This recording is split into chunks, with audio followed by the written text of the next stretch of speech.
Hello everyone, and welcome back to the final interview of the PGL Season 18.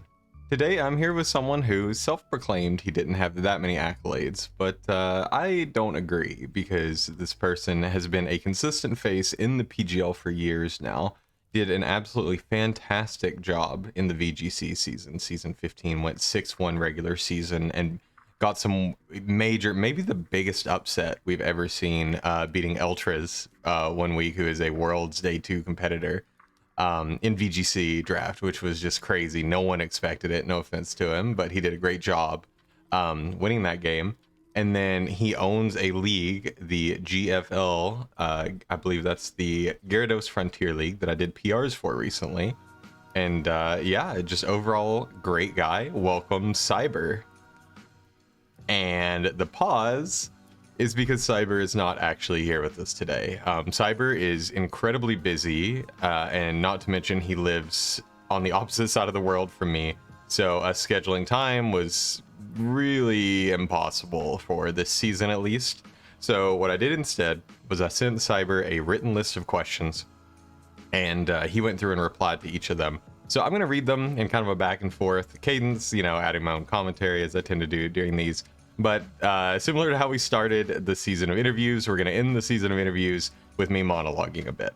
So if you're game to listen to this one final interview, sit back, relax, maybe, go get you a nice drink or a snack and listen along. So Cyber, I asked how you're doing today. You replied with, I'm good. How about you? Definitely excited to answer these questions. And you definitely did answer these questions. I really appreciate you going through and answering these. So for the final time, this was a tight budget, low tier Natdex draft. The Terra captains were even lower tier, and most of the cut moves are allowed. The only ones that aren't are Hidden Power and Pursuit. Cyber, you were pick 1 overall. What was your mentality behind leading off the draft with Entei? So you had the entire board at your disposal, and you ended up deciding to not even go with one of the top tier. You went with a 19-point Entei. Obviously very strong. Tell me a little bit about that round 1 pick.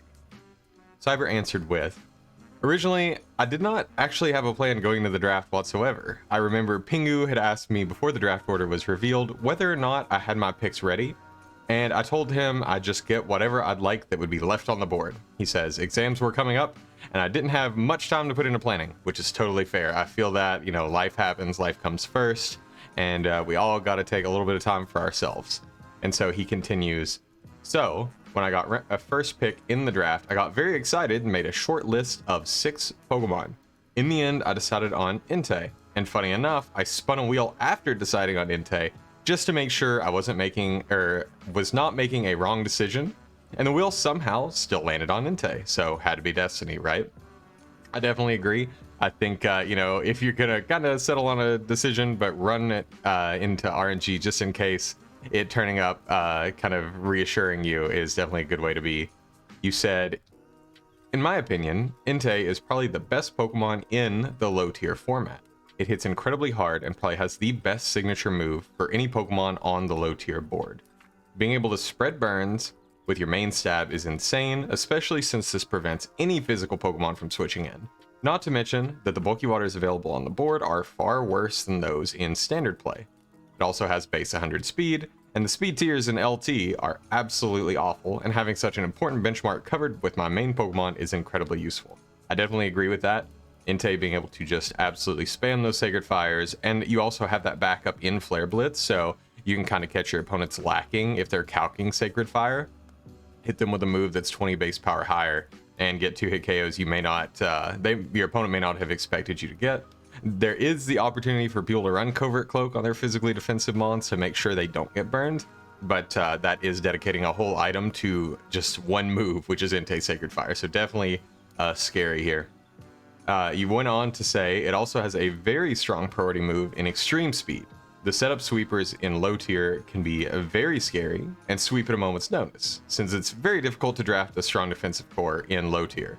Extreme speed stops those setup sweepers by hitting quite hard and reduces the need of speed tiers on my team, which is lacking because my only speed tier above 100 is Lipard's 105. So that makes perfect sense. I think having really strong priority especially with your first round pick, is really going to help back up not having those speed tiers. It's still, it's going to be a little difficult because those Pokemon that hit like 115, 120, etc. are probably just going to run more bulk, so that will make extreme speed do less damage, and then the Pokemon setting up their speed won't have to run as much. But in general, I understand where you're coming from on this, and I think Entei, you know, definitely threatens a lot of damage and just threatens to run max speed every week, so people are definitely going to at least be creeping the Entei, which is important. You said the format we used for my league a few months ago was low tier as well, and a team in one of the divisions used an Entei and got 23 kills with it, which is insane. That's 4 full teams almost that it just blew through. That, in conjunction with its aforementioned traits, is mind-blowing, and I just felt like not picking it up would be a big waste. I think that is incredibly fair. It's kind of crazy looking at this board how much physical power in the top tiers didn't get drafted, but I definitely think that Entei was one of the better picks on the board. So I totally agree with you there. I think it was a great round 1 pickup. There were a lot of good options. I think Mega Aggron still was probably the strongest flat Pokemon on the board, but having that limitation as a Mega of an item definitely does hold it back a little bit. So I don't disagree with your decision at all. I think it was very smart. Okay, so next question I asked you. After a rocky first week, you decided to burn all 5 of your transactions straight out the gate. And I wanted some insight as to why you decided to drop the 5 that you chose. So instead of getting into the rest of your team first, we're going to talk about the half of your team that you didn't like as much.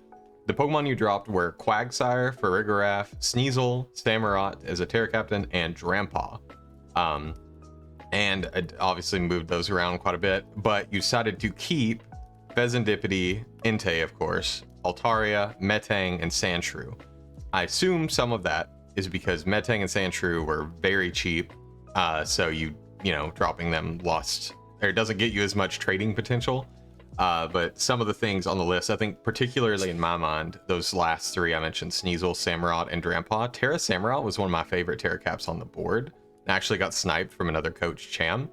And then Sneasel and Drampaw are both just offensively very strong in low tier, so I was a little curious, especially Sneasel dropping that high speed tier. Your answer was, at first, I wanted to build a team which would have both an offensive and a defensive mode, which makes a lot of sense when you look at Quagsire versus Sneasel. In hindsight, that was a mistake because the format is highly offensive, and the teams put together by the other coaches had offensive cores that would absolutely shred my defense anyway, which, yeah, that makes perfect sense.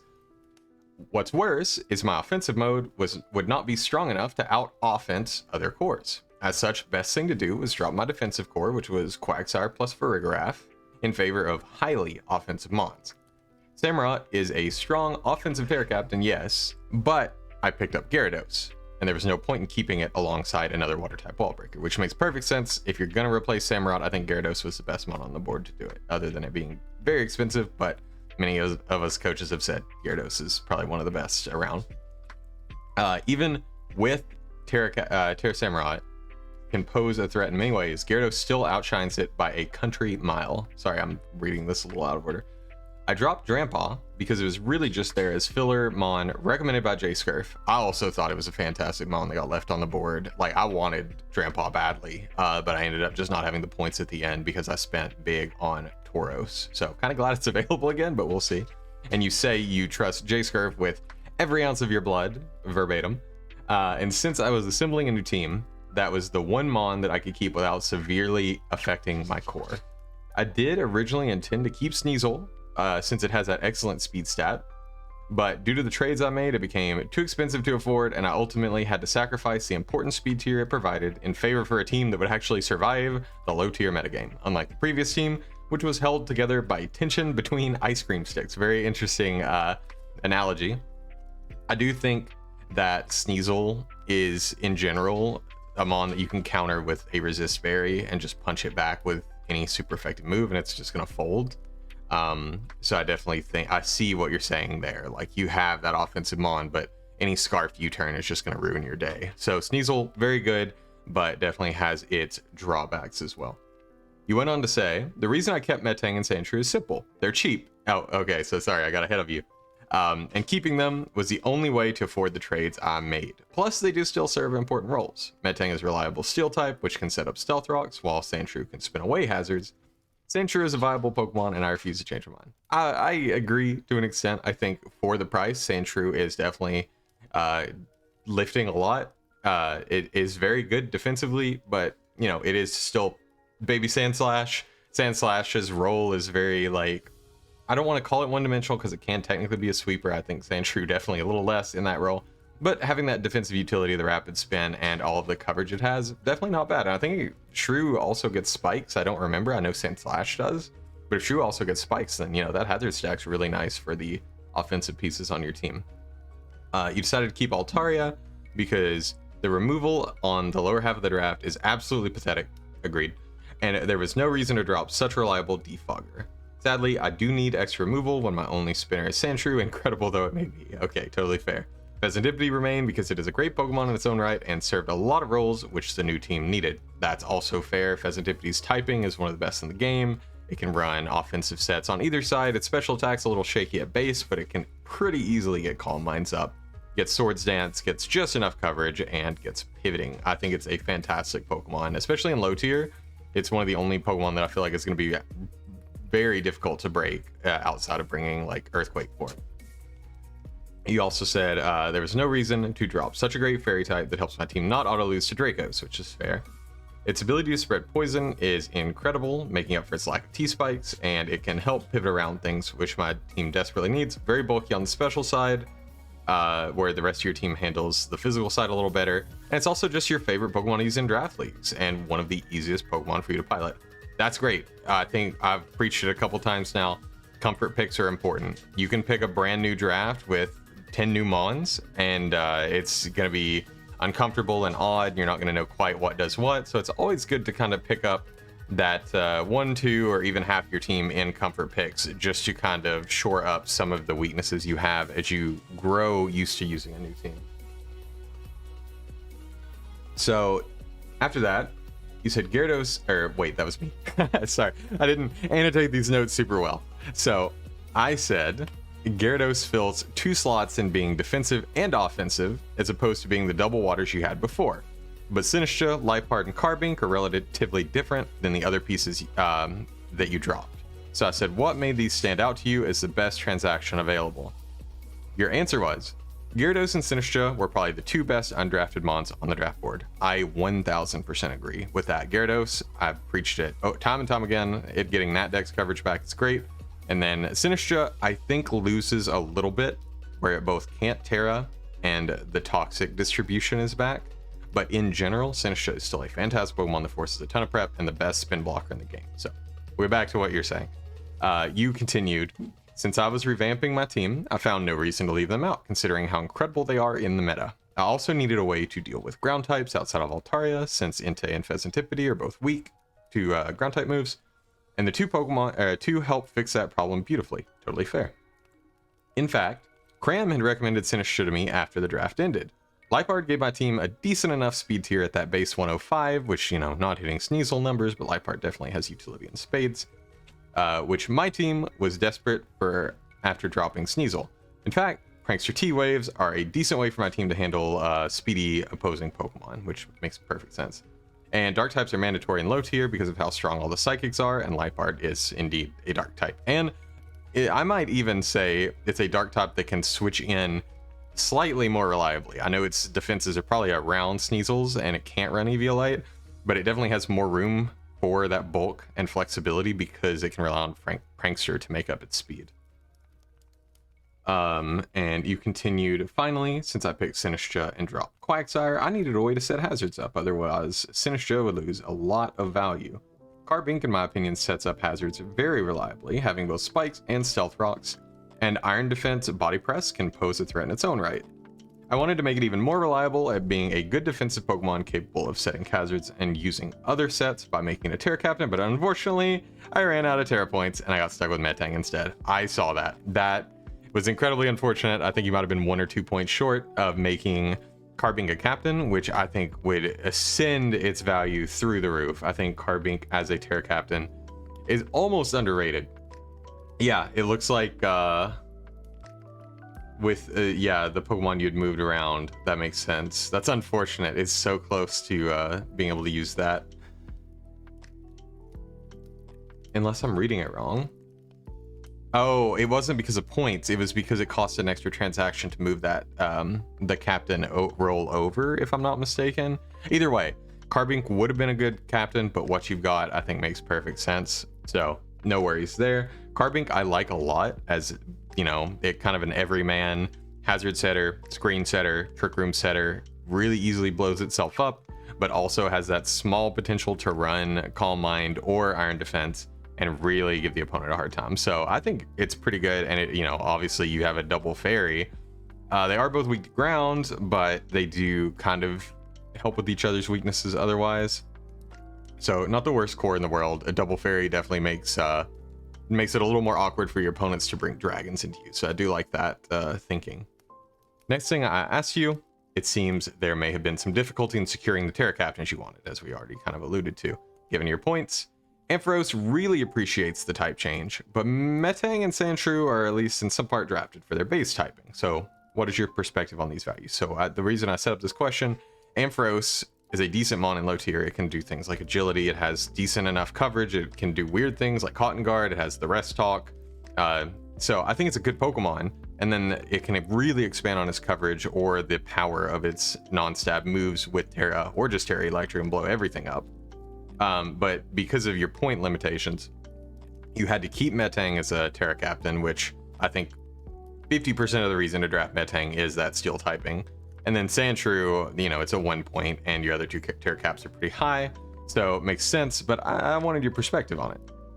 You said, in the original team, I preferred having Pokemon fill out important roles rather than having good Terra Captains, but missing out on major roles like a steel type. Hence, I drafted Metang instead of a Pokemon that would be better at using Terra, which makes sense. If you have a Pokemon that's only good because of Terra, which I may or may not have two of, it can be hard to bring both of them in a week, and I totally get that. You said, Samurott was already a stellar Terra Captain, which would be the one I'd Terra most of the time. Since I had surplus points and no reason not to spend them, I made Metang and Sandshrew my Terra Captains, just in case it'd be useful in specific matchups, which makes perfect sense. Unfortunately, in the new team, Ampharos and Carbink were supposed to be the Terra Caps, which would both be incredible with Terra. I agree. However, as I mentioned earlier, I ran out of transaction points and got stuck with Ampharos, Metang, Sandshrew. This is not to say Metang and Sandshrew don't appreciate the Terra at all, but Metang can shed its ground weakness and retaliate back with things like Terra Blast Water into things like fire types and ground types I assume that would come in on it, which is pretty good. And potentially even remove a scary sweeper. Same can be said for Sandshrew, and in week 1, he's alluding to week 1, this is recorded well after week 1 at this point, when Sandshrew avoided Toxic by Terastallizing into a Steel type, letting it use Rapid Spin safely. Unfortunately, Carbink would have been miles better at Terastallizing than either of them, but nothing we can do about it, except fate and move on. That's totally fair. Couldn't have said it better myself. I think you can make it work. Obviously, Ampharos is probably going to enjoy that Terra, and I don't know that every week is going to be an Ampharos week, but when in doubt, you're going to probably have at least one of those 3 Terra Captains on your team, so you can have that flexibility in Pokemon to handle specific matchups since their base typings are already good. So I think you're definitely not completely screwed with that. I think Carbink would have enjoyed it, but Carbink is serviceable without it, and your 2 Terra Caps, lower tier Terra Caps, definitely do enjoy having the ability to. So not the worst thing in the world, and obviously you're making it work, you're being very creative with it, and that's what matters. Next thing I ask you, I said, looking at your opponent's team, which ones really stand out to you as teams to beat in terms of player skill or team composition? Because I've gotten replies on both of those. Some people really analyze the teams and say this team looks horrible to draft against in a vacuum. Other people are like, well, every time I play against J-Scurf, I lose, so I'm really scared of J-Scurf regardless of his team, which is totally valid. You said, according to my completely biased opinion, J-Scurf probably has the strongest team to watch out for. Starmie, Diggersby, and Moltres Galar are a disgustingly strong core, which can obliterate most teams in a millisecond, which it's totally fair. I would genuinely not want to prep for his team because of how strong it is. Besides that, I think you also have a very strong team. Talking to me, I suppose. He said, Crocodile and Crobat are very reliable mons, and not knowing which Basculegion form will come can be game changing. Prepping for Basculegion is a gamble, as it is difficult to tell whether to invest in defense or special defense for its male and female forms. And losing the gamble could very much lose the game. I agree. That's a big part of the reason I drafted Basket Legion. When I thought it was going to be banned, I tried to hard pivot to Volcanion because I needed a special attacker more, but having that flexibility in Basket Legion really worked out for me.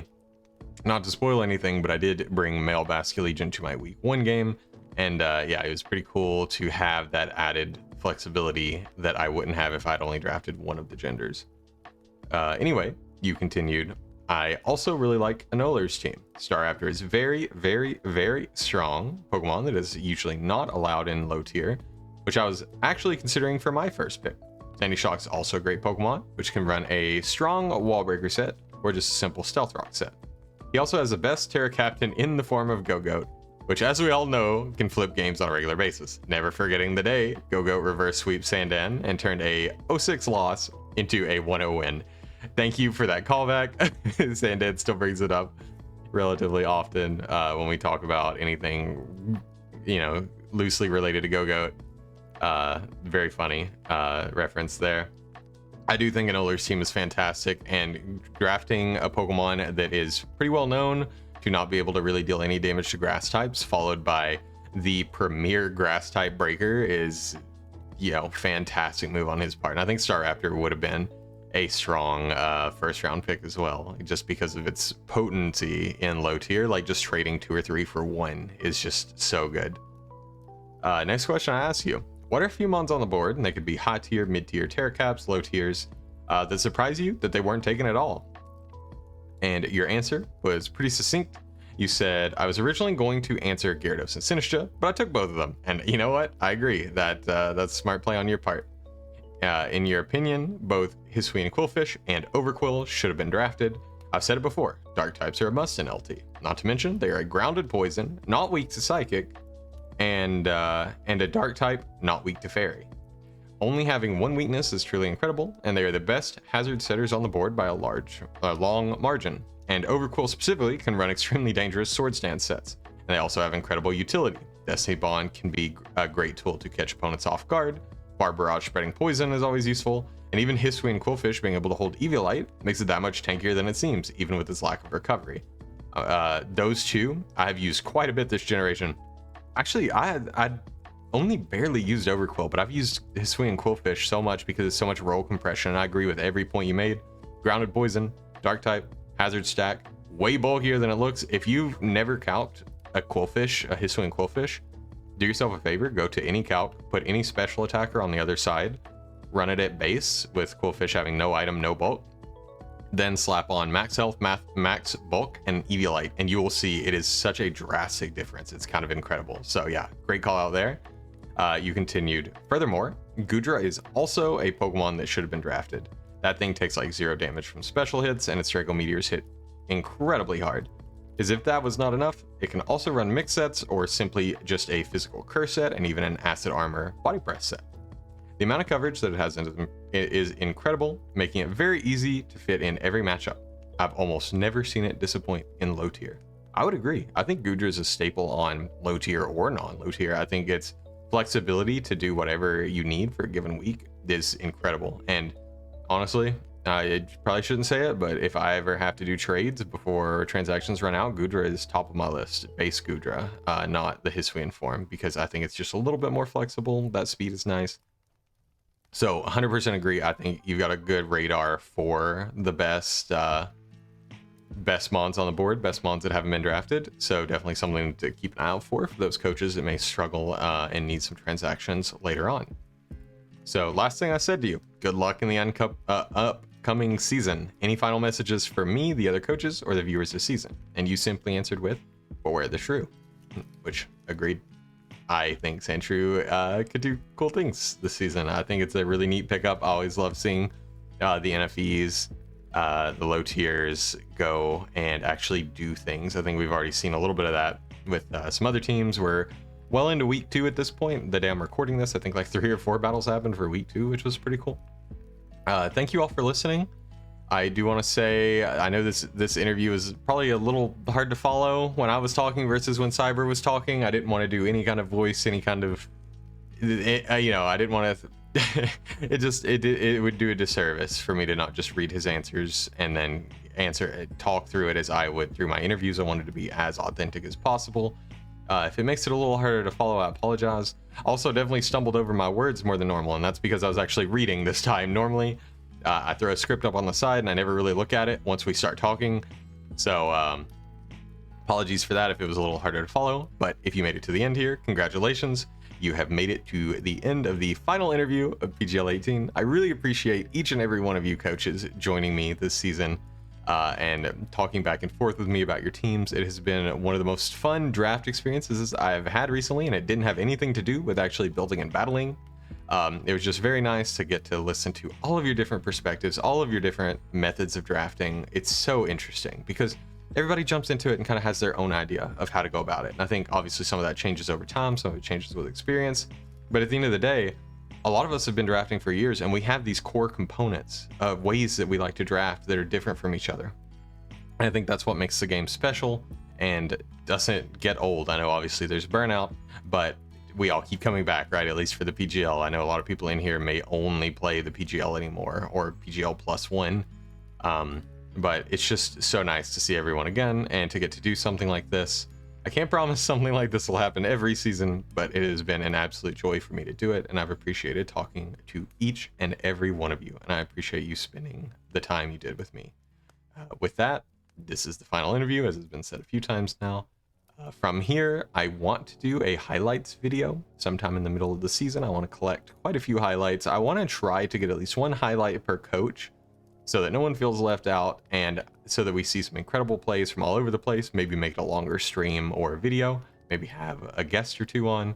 And yeah, we'll probably get coverage going again during playoffs, some kind of video recapping the season as it comes to a close in a few weeks. And yeah, we will see you then. Thank you again.